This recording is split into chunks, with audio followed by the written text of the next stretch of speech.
Crochet techniques. The back post double crochet stitch. Left-handed.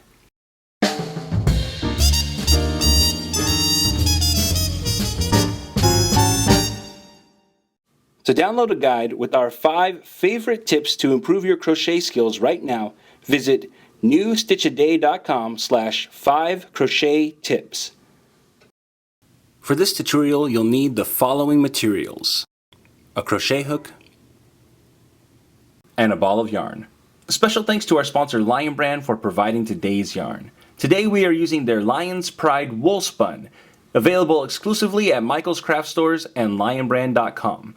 In the color, Oxford Gray. The back post double crochet is a method of creating a really interesting texture in your fabric.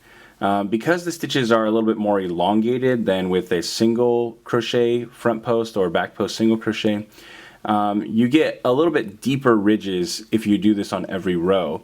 And the tops of the previous row are a little bit more pronounced. They don't push over to the side like they do in the single crochet version. You'll see this technique used in all kinds of patterns. Often you'll see it used for cable stitches in crochet, and there's a really cool basket weave stitch that uses this technique as well. And you'll encounter this as an abbreviation, which is BPdc. So when you see that, here's how you do it. We're going to yarn over for step 1. Then we're going to insert our hook from the back of the work into this gap that's next to the stitch we want to work into. So this is actually the post that we are going to work around. So again, we come through the back, and then we're going to go into the gap next to this stitch. Okay?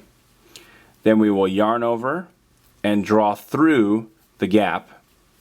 Then we'll yarn over and draw through the 2 loops that are on our hook, yarn over and draw through the last 2 loops on our hook. So let me do that for you one more time. Step 1, we'll yarn over.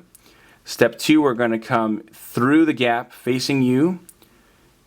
Step 3, we'll go into the next gap, and we want this post to be on the back of our hook. That's how we know it's a back post. Step 4, we'll yarn over and we will draw through the 2 gaps, and we should have 3 loops on our hook. For step 5, we'll yarn over and draw through the first 2 loops, and for step 6, we'll yarn over and draw through the last 2 loops. And that's how you make a back post double crochet stitch.